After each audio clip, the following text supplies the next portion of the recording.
are humans, we are animals, we crave the ability to be we. I know it's called me undies. We undies might have sounded differently, right? Is it a disco now?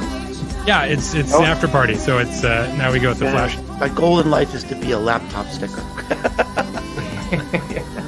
Me too. And despite the best ministrations of your wife, you still look ugly. It's a great honor, Mr. Jaffe. It's always nice to be with you. I'm so happy to be with you. I'm honored. Thanks for doing this, too. It's a real service to the community. Thank you for doing this, Joseph, for doing CoronaTV in general. And it's your gift to the universe, and it's appreciated. Very human, and I like that. Look at you! You are insane! How did I do that? You're insane! Well, welcome everybody to CoronaTV. It is the end of the week. It is Friday once again. I told you yesterday was Friday, tomorrow's Friday. I am trapped in Groundhog Day hell, but it's actually heaven because you're with me and I'm with you and we're together, and that is just awesome. I am very euphoric today because I went for a run, woke up at about 5:30 in the morning, went for a run, jumped in the pool, and those endorphins are still kicking in, and it's making me happy and a bit manic as well. So, you know, anything could happen as well. Hello to you, Dana, and, you know, William Charnock, who is my guest today. We were chatting in the green room. I love the green room. Maybe I should call it the stream room, the steam room or the stream room. And he was just saying the software you use is just tremendous, and of course it is. I am a streamy fan, let me tell you. Julio, yeah, pool. I mean, you know, it could be a porta potty, or you know, what is a pool these days? It could be a pool of my own tears as well. Spurs are back today, Julio, at 3:15. Tottenham Hotspur are back, and I hope we beat Manchester United. It's going to be awesome. Hello to you, Joey, and thank you, Bob, for telling me that I'm insane. I know it, and I love it. So there's a lot going on. Let's start off with yet again. I've pulled off another all-white male week. How do I do it? It's unbelievable. It's a skill, let me tell you. I'm trying to wean myself off white guys. But you know, it takes time. If you know anyone who's non-white and or non-male, let me know because I want them on the show. In all seriousness, 5 amazing guests, futurists. You know, the Andy Rooney, but he's alive, of South Africa, Derek Watts from Carte Blanche, my fellow streamy Chris Brogan, Richard Mulholland. I haven't met him before, but I just hear he's an amazing guy, futurist. Andrew Keane, who's just a stodgy, crabby hater of the internet. My nemesis, a pessimist. Love the guy, can't wait to debate. And he's going to tell me how wrong I was and how right he was. And then, of course, Greg Bedino, who I used to work with at Crayon. Greg will be on towards the end of the week. But today is William Charnock, and I call him the Warlock. He is the Chief Marketing Officer of Acumen. He'll tell you all about that, and Shepherd of the Moral Revolution. And I just love this photo of him, very like Ernest Hemingway. I need to be able to make myself look like the photo was taken about 100 years ago. I assure you he is not 100.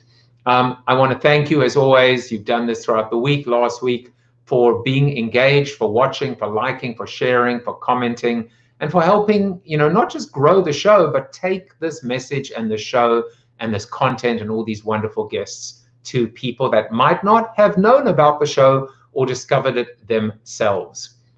Well, today is Juneteenth. It is Freedom Day. It is a day when we celebrate the end of slavery. It is a celebration of recognizing that there was once a time in this country's history where we didn't exactly treat our fellow man and woman very well at all. And that is the understatement of the century, and putting it very mildly. It's very funny because our president, Donald Trump, said that he made Juneteenth famous. And And I actually thought about it, and I realized, you know what? He did. He did. He made it famous. Well, his people made it famous. Old white guys, I guess, made Juneteenth famous for all the wrong reasons. But I was actually thinking, we need to make this day a national holiday. I mean, there are many things we need to do, but we need to be acknowledging it at a national and, dare I say, a global level. Juneteenth should be a public holiday, and we should all be coming together and celebrating the end of slavery. So thank you, Donald Trump, for making this day famous, you and your people, and we will make sure that we celebrate the fame of the emancipated citizens of this beautiful country, the talent, the skills, and everything that they bring to the table. Happy birthday to all my Facebook friends. You know who you are. You can see yourself on the screen. Happy birthday to you, and of course to all my LinkedIn brothers and sisters. Hope you're having a great day today on Juneteenth.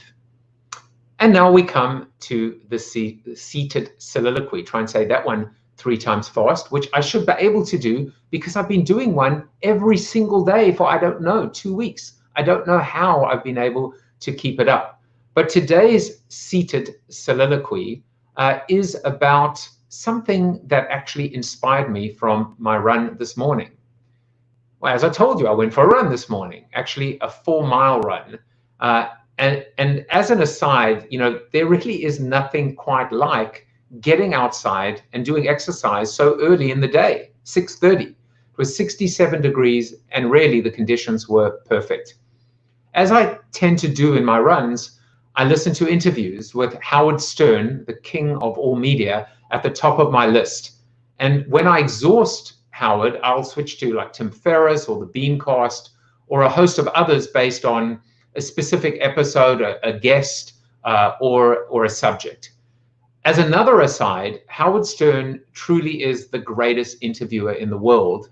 And as I do these days, I'm listening slightly differently to him. I'm trying to learn from his interview skills now that I'm the host of CoronaTV and all. Not exactly the king of Corona, am I? I could do an entire monologue on Howard, but today I want to focus on Seth Meyers and an exchange he had with Howard on virtual or remote working and what they missed about office interactions and camaraderie. It was about 0.9 miles into my run when Seth uttered these pearls of wisdom. I quote, "I think we've all found out that there are more efficient ways to do our job while also appreciating that the inefficiency was often one of the valuable parts of the job. We spend all of our time, all of our lives trying to be perfect. And in doing so, we forget that it is precisely our imperfections that make us truly human, make us truly alive, make us imperfectly perfect. During and post-COVID, my new goal in life is to find the balance between my flaws and my talents, my quirks and my skills, my liabilities and my assets.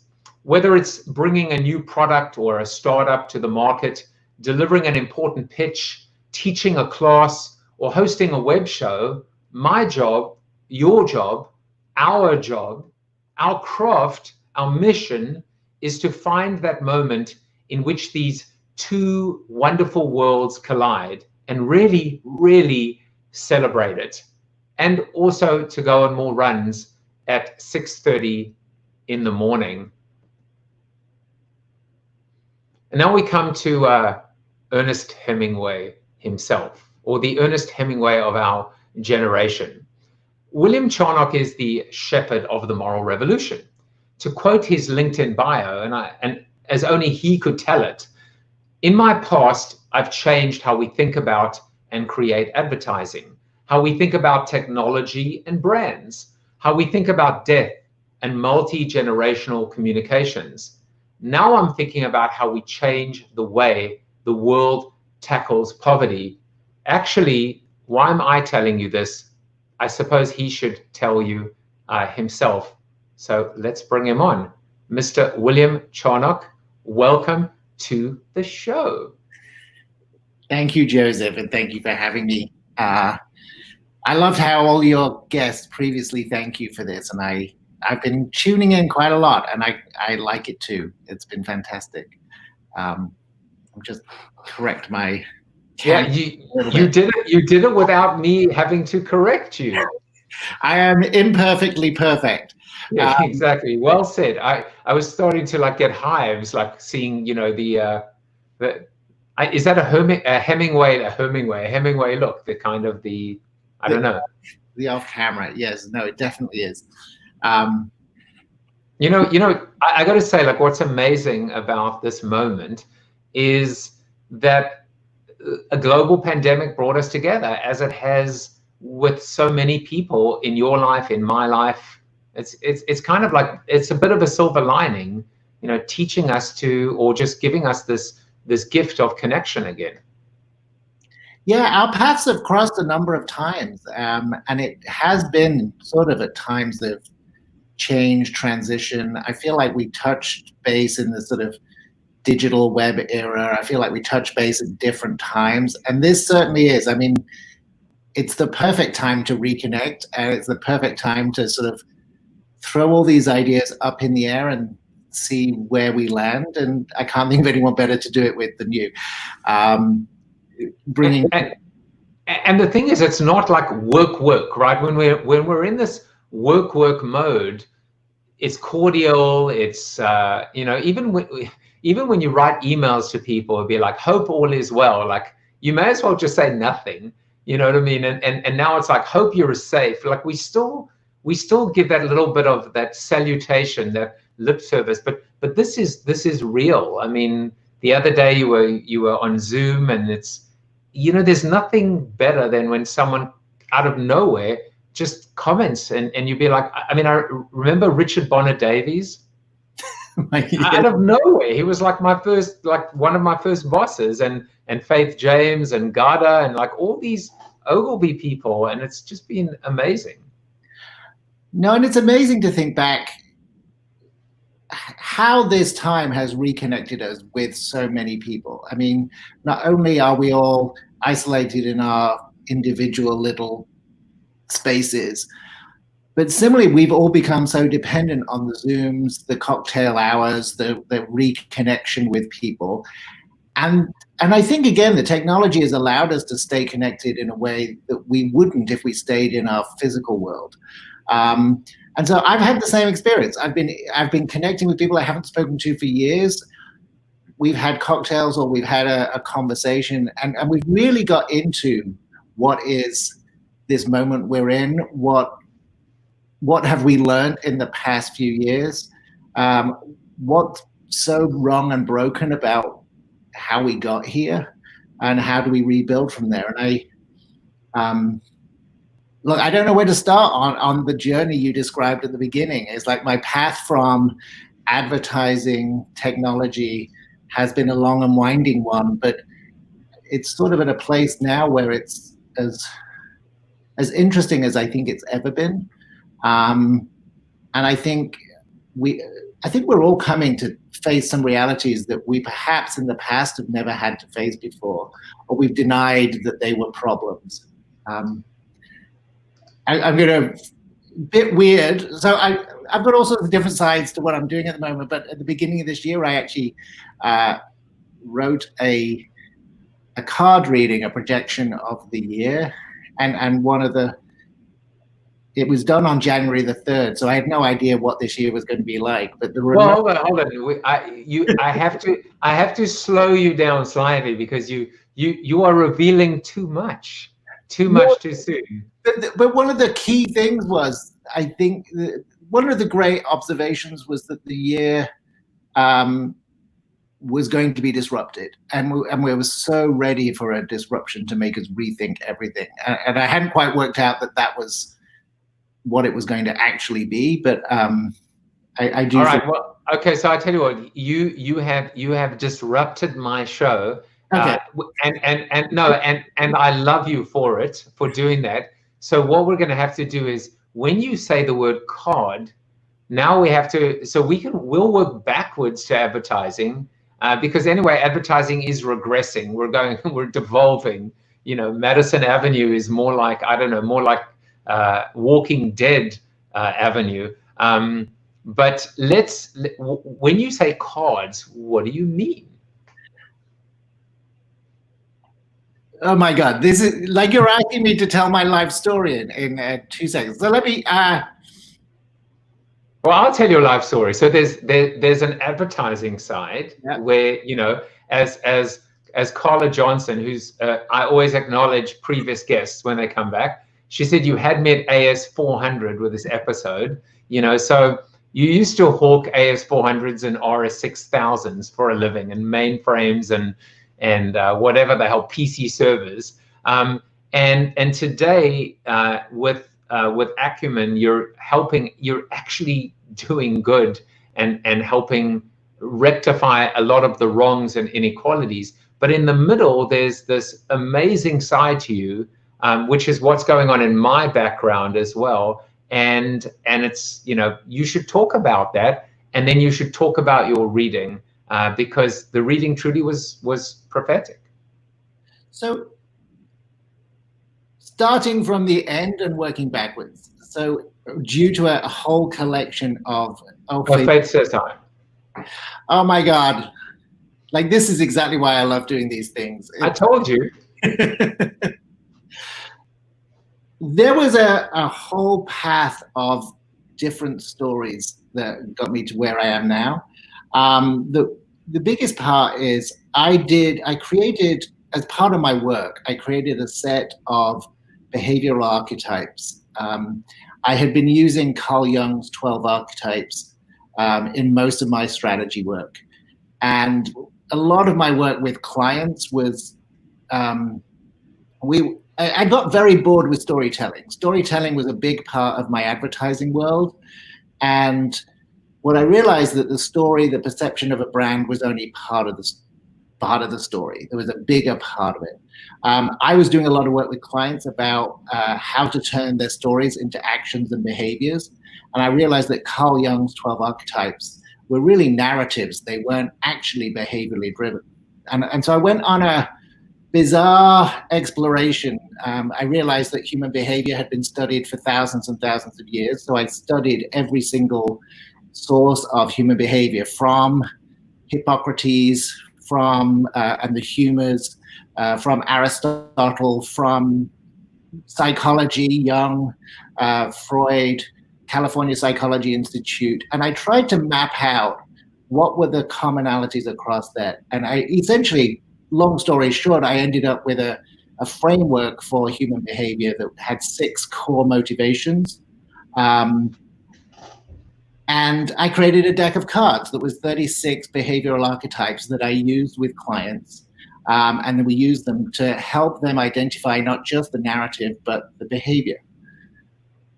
So since we're going to the end of the story is that framework of 6, I actually discovered was really similar to a 2nd century text that was found in Nag Hammadi in Egypt in the 1940s, where it described what was called aeons, which were these forces and energies and gods that had existed probably in almost every religion in the world.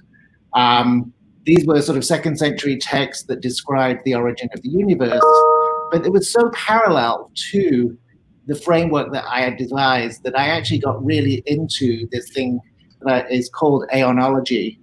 And so I took the aeons of these really original Coptic Gnostic texts and aligned them with the behavioral archetypes. And so I actually ended up creating a whole method of understanding yourself, your motivations, your both conscious, unconscious psychology, and using that in human development, as well as using it for brands, which I still use the behavioral archetypes for.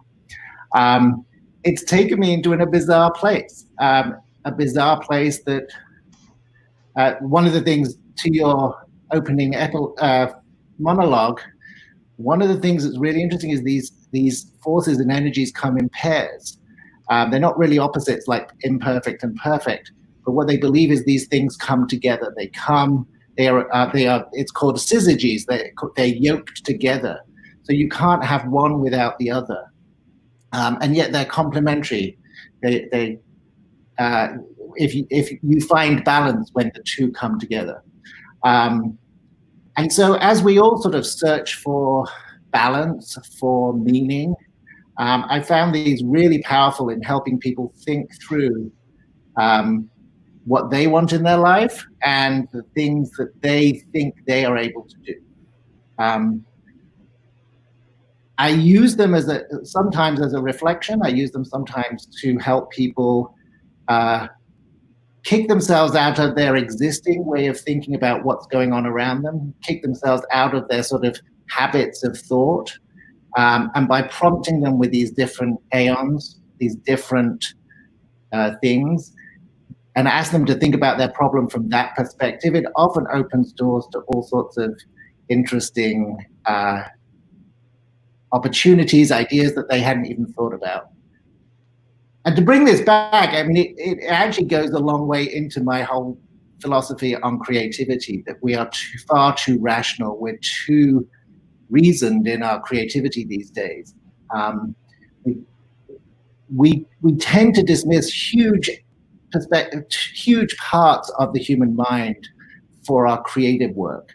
I got really into magical thinking, chaos magic, and all sorts of other alchemy and stuff as ways of inspiring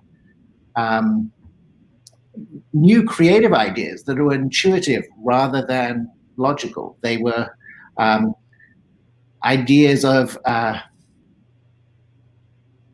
infection, ideas of magical powers, ideas of synergies and serendipity, and wondered how those work in creativity and communication.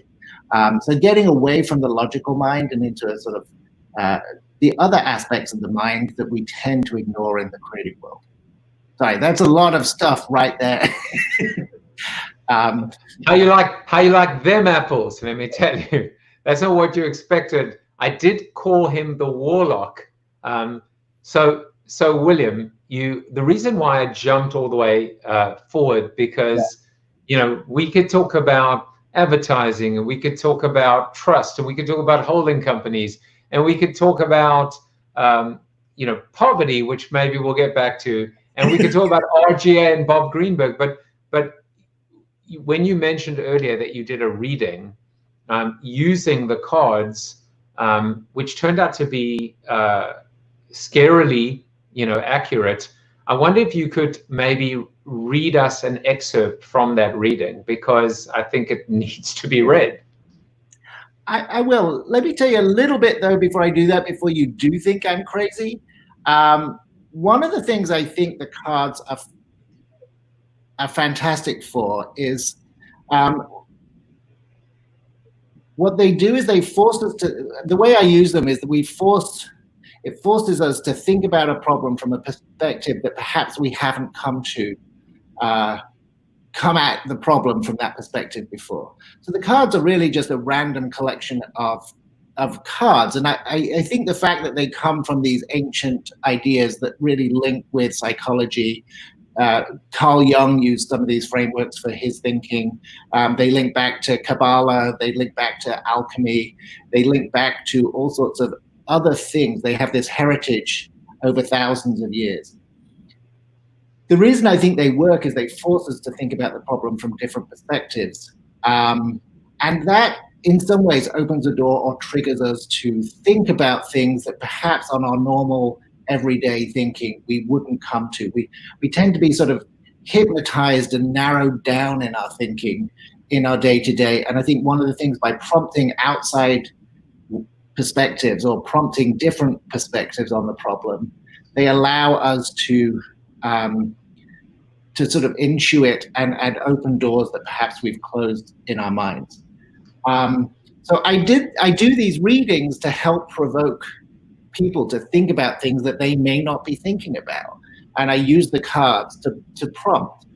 This year was one, prompted something that on January the 3rd, when I did it, I hadn't quite thought through what it said, because I'll just read it to you. I won't read it all. You can find it on my link tree, which is on my Instagram feed, or but I mean, there were a couple of different cards in there, but one of them said, so this it was a 5-card reading.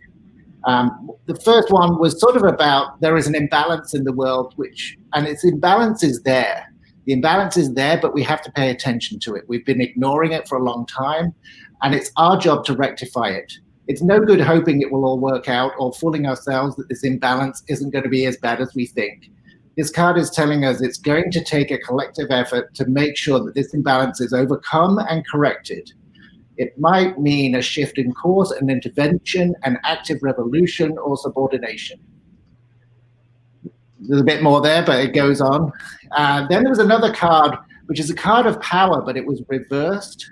And so what I said there was, in this position, this card tells us that 2020, there is going to be a severe and unexpected disruption, then we are likely to find ourselves with a sense of hopelessness and huge disorientation. 2020 will not be happiness and utopia seeking, but it will be a necessary step in achieving this. There's a real challenge that we all need to face and that we had not anticipated. Unlike our fears, the surprises we never saw coming knock us sideways. They leave us disoriented and helpless. In 2020, our carefully laid plans will not go as we planned them. Some of the things we once counted on will not be there for us as we expected. The proverbial rug will be pulled from underneath us, and we will feel at sea without direction or leadership. There will be chaos and uncertainty. This experience of disorientation will be a critical moment in our journey and a necessary catalyst to push us to the realizations mentioned in the 2 previous cards. It goes on, but I mean, that look. In fairness, that could have just been about Donald Trump's Twitter account. So, in terms, but I mean, I mean, you know, you don't just make that up for 2019 or 2018.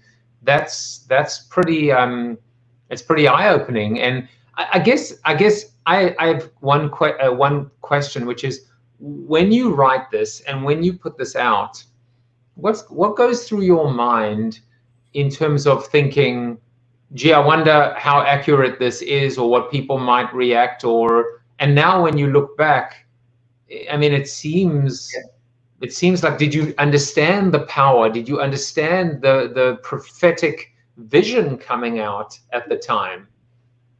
No, and Joe, I think it's really interesting. It sort of comes back to I didn't really know, but it comes back to some things that our mind is really good at. When I do a reading, there's sort of different positions for the cards, so that each position has a meaning, and each card has a meaning. And so when you put a card, for example, the first card is, this is the subject. When you put a card there, it really doesn't have any meaning at all until you make a connection in your mind. So if I do a reading for somebody else, the meaning of the position and the meaning of the card makes a connection for them in their head, in their mind.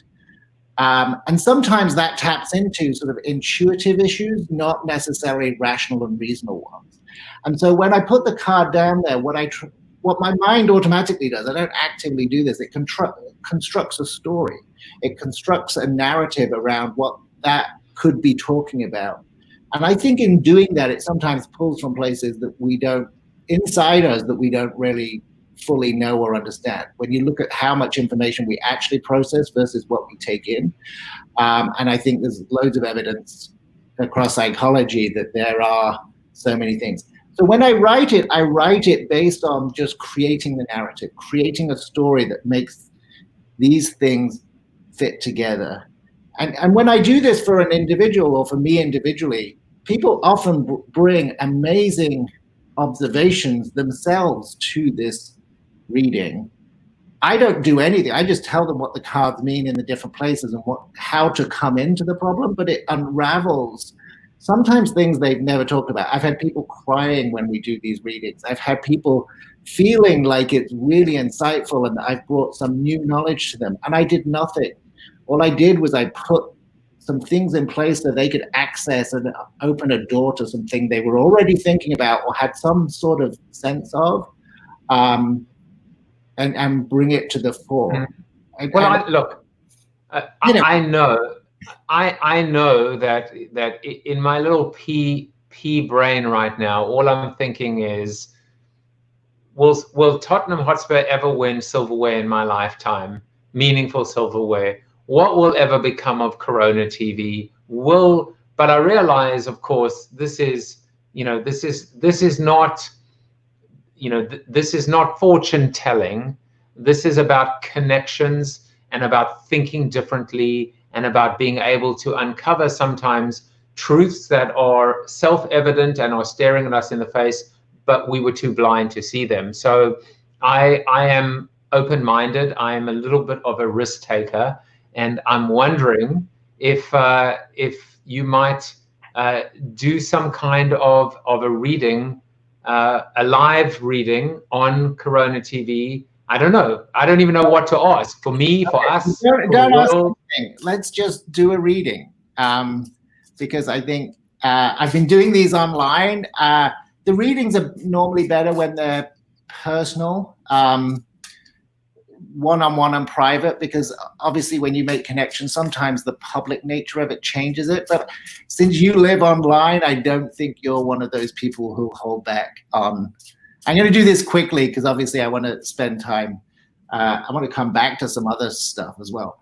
And by the way, just two things. First of all, William, of course, will be in our Zoom after show, which also will be streaming live on Facebook. And if you ask nicely, he might give you more insight into this. But the other thing I wanted to say is, by the way, how cool is this? How cool is all of this? This is really cool. We just, you and I earlier just were playing around with a few camera angles and mobile phones. I love it. It's fantastic. Joe, I mean, just in the interest of time, number 1, number 2, number 3, which one do you want on the top? Let's go with 2. Okay, I was shuffling them earlier. I'm not sure you saw that. I did. So the first card is, so this is where it's not like card reading. You have to tell me a little bit about what this means to you. So again, all of these cards are based on these ancient Greek concepts. This is hedony. It is the word of hedonistic. But what is interesting about hedony, as I looked at the word hedony, it doesn't necessarily mean self-indulgent, as I think it's come to mean. It actually means the pleasure, but it's a pleasure that comes from other people. So it's the joys that you personally find joyful shared with others. And so this first card is about defining the subject. So there's something that you personally love and do that actually brings joy to other people. Now, I would guess this is Corona TV, since that's what you were asking about. What it says here is a shared pleasure or a shared indulgence. So is that Corona TV? For me? Yeah. At the moment, yes. I mean, because as I've said to people, it has given me passion, purpose, meaning, enjoyment, and socially, I haven't been isolated at all during this time. So as you get to know the cards, there's an inward-facing triangle here, which is heart. So there's something passionate and something else. The square is public. It's community gathering. It's the flag. It's about something that you find good that other people do. And so in these ancient Greek concepts, there was hedony, which had exactly that same thing. So we're talking about that, but we're talking about the shared pleasure part of this, not the whole thing. So this is Corona TV's. We're talking specifically about bringing joy to others, bringing a joy you have to other people. The next card is what you should look to yourself for. This is the inward part of this. And this is akinetos, which is this Ikinatos means immovable. So there is when you think of yourself, look to yourself for a strength and a determination. So this is the card is saying that there's an immovable isn't about the physical, it's about an immovable thing. So think about the thing within you that is going to carry you through whatever waves of pressure or other stuff comes your way. Like, what is the core of that? And that's the thing you've got to hang on to. Is it a value? Is it a belief? Is it a sense of duty? Lots of people have different things. But there might in this be something that would help you stay immovable in this pursuit, even if the winds of change and stuff. Is there anything there that makes you? Yeah, I mean, again, in context of CoronaTV, it's the ability to stay the course, to stay true to myself. It's very funny because I don't even know where this will head.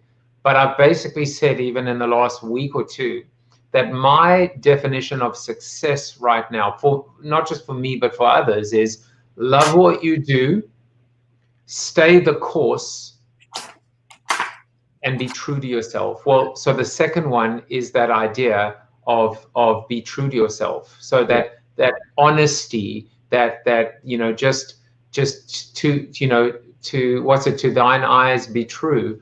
And so it's funny how the first two kind of talk about this idea of just put your head down, believe in yourself, believe in what you're doing, love every moment of it, including the bad times. Don't obsess on what success is, but the third part of it is, and just do it long enough. Yeah. So I'm just going back to the book. So the book has a bit more detail. It says, do not shift your focus or vary from this path. There is power in the single-minded focus. So again, the symbols here, the power is sun. That's the power of the sun. It's authority. It's all those things. The shield in the middle, the shape is about focus. It's about, so the power here is in focus, in single-minded determination, dedication. That's what you've got to find yourself to move forward. What the next card is how you should actually move forward. And this is this is the card of synthesis. So synesis. This actually means understanding. So this card is about, in order to move forward, what you're going to have to understand is a lot of different aspects. A lot of different things are all going to have to come together, and you're going to have to be balancing those different pieces together. So synesis is it's understanding, but understanding the complexity, not understanding as a singular thing. And so what this is saying is, as you move forward, go forward learning, go forward with an effort to bring in new knowledge that you may not be able to see. Move forward with an understanding that this is not going to be simple. It's going to be the balancing of complicated different aspects together. And make an effort to understand the territory and respond accordingly. This is also the card of sort of judgment and quick judgment, which only comes when you know all the parameters. I'm going to jump ahead. We could talk about. And by the way, I mean that is complex. The reason I'm not even my mind is filled with connections, and I understand what that means. Yeah. And it almost is a microcosm of my life. But I get it. And normally when I do these readings, we have a chance to talk a little bit more about the dynamics, and I can talk about, I mean, each one of these things is different. Like this is, the 0 here means that this is a female, so it's actually about receiving, not just pursuing. It's not gendered. It's actually, it has nothing to do with male, female, gender. It's actually about a form of behavior. So they made them male and female, but they're actually not gendered male and female, because actually the mother card is a male card in here. Metrikos, which is mother, is actually a male card because it describes a particular behavior, and therefore all behaviors have a male character. So it's not about gender at all. Anyway, ridiculous aside, but sometimes people, I think quite rightly, people get hooked up on the genderization, but that just happened to be the 2nd century text that pushed it that way. I'm good. Okay, final card here is the ultimate outcome.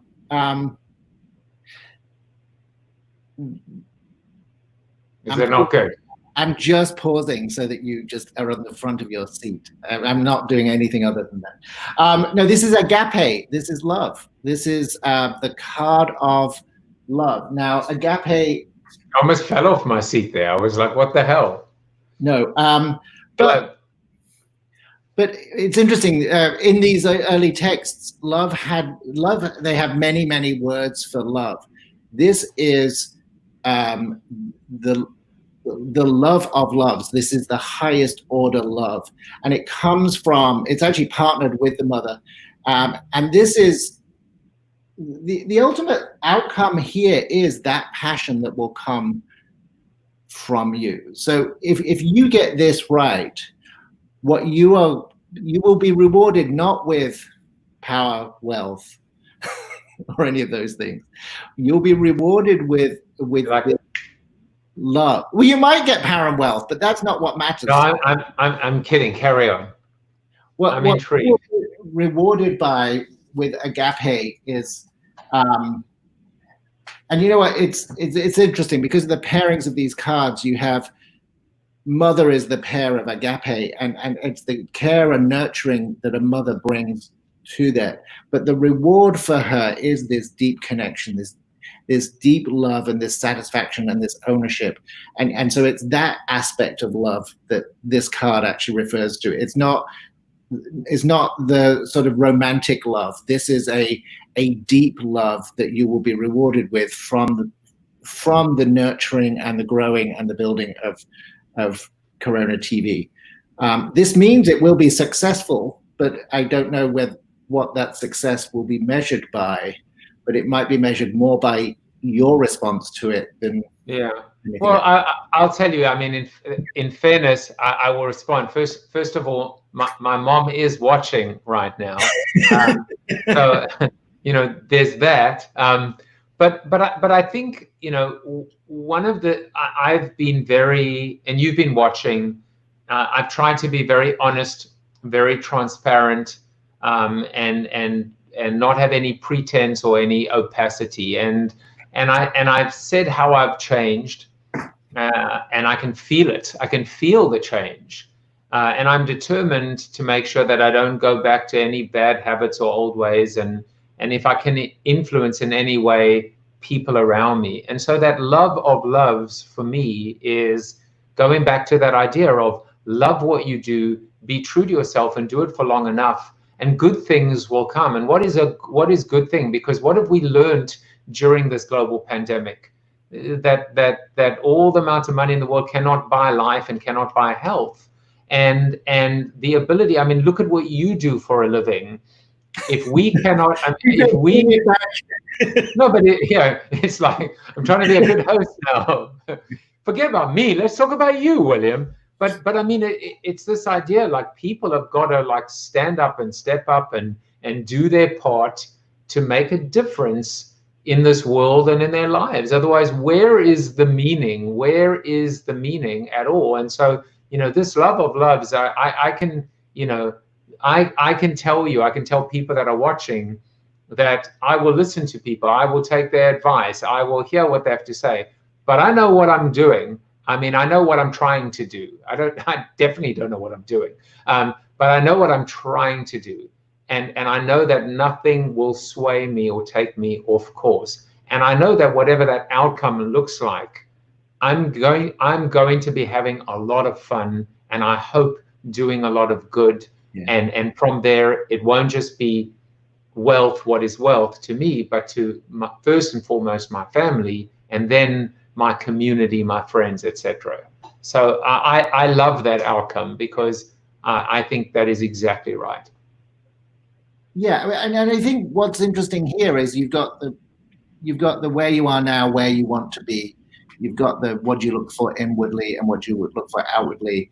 This is interesting because it's saying find that core, find that thing.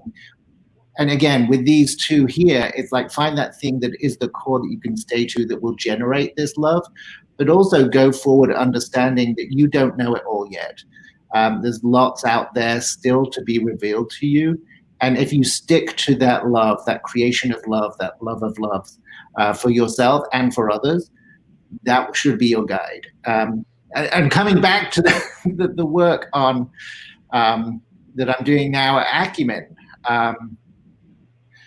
one of the big conclusions that we come to is, and so for those who don't know, Acumen is a social impact investment fund. We invest in for-profit businesses that help tackle the problems of poverty, not with aid or charity, but with market-driven businesses. One of the things after 30 years of working on pioneering social impact investing and really working on system change in many countries around the world, including America, one of the things we came to is it doesn't matter who the innovator is, what the company is, what their idea is. It's the character of the person. It's the moral compass that they carry that will see them through the challenge of fundamentally changing the systems that cause, whether it's racism or whether it's poverty due to supply chains of large corporations, or whether it's other social factors like caste system in India that cause these things. If you're taking those on, you need that grit and resilience. And so we've learned that character is a fundamental characteristic for where we put our money and what type of money we give to people. And I think it's that inner thing that is also part of what we're seeing in the world. We've been so driven by power, money, and fame that are metrics of success for businesses, for companies, for brands.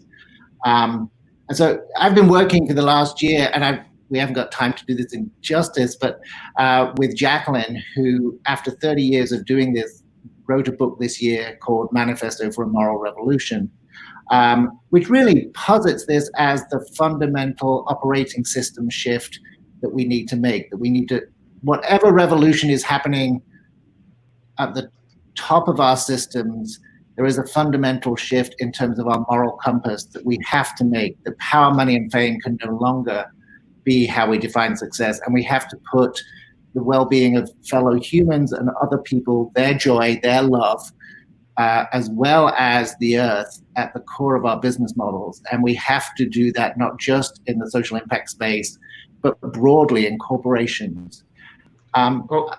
I love this because I actually think she talked about moral imagination. Oh my God, Rachel.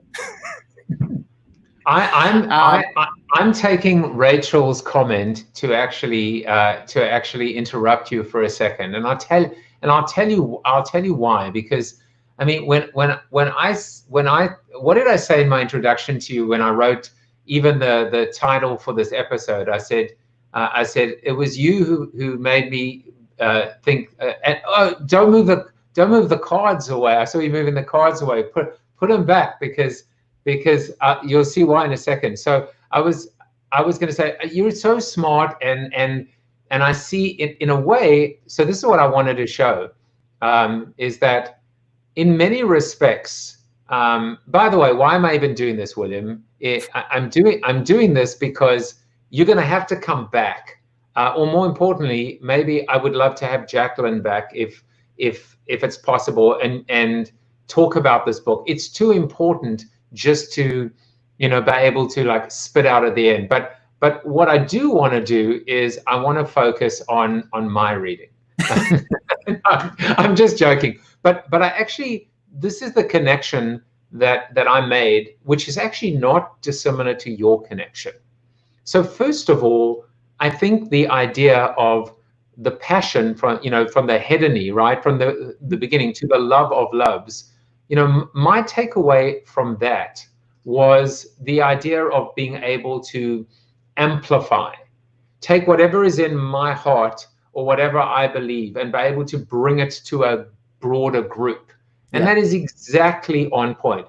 The other one, and in many respects, so the other one is the idea of the truth and not being corrupted, staying the course and then being able to navigate that complexity, because there is so much corruption that happens sometimes through fame and fortune and all of these false barometers and metrics of success. And I was just thinking the same thing applies with you as well, which is even taking something as a planning director, looking at Jungian archetypes. What you've done is you've operationalized it. You've created a process, a framework, a vision, and you're doing the same. You're bringing more light and vision and illumination and context and meaning to the world.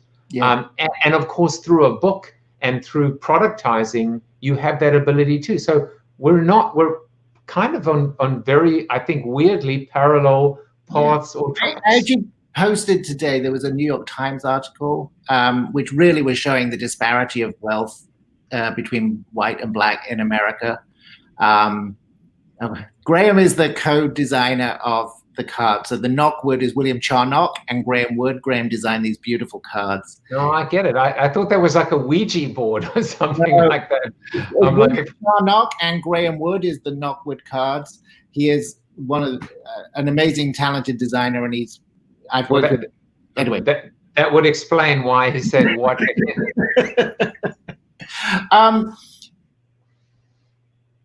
I got distracted there. What was I saying? No, what you were saying is we're about to go to the Zoom after show, and we will continue the conversation. But I've already invited Jacqueline. I was saying about the New York Times. Yes. That there's a big thing. My point here is if the status quo and the systems we have are protected by those of us who are in it. And if we're really going to change any systems, we actually have to accept that this can no longer be about having a system where it's all about how much you personally can accrue and gather and pull together.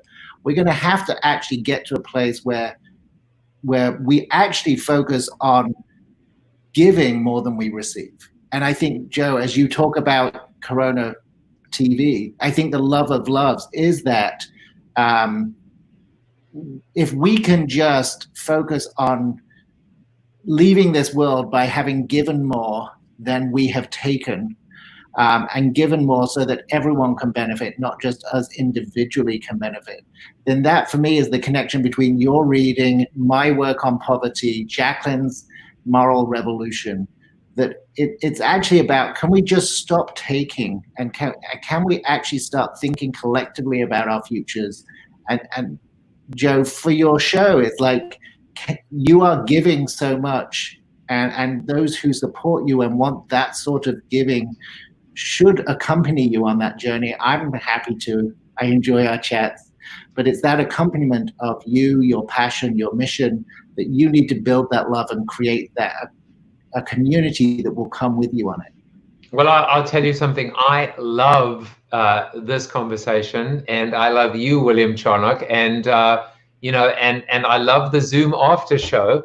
And I remember my final word today is that I remember reaching out to you. I'm like, you should come on my show, and you're like, really? And you're like, okay, I guess. What will we talk about?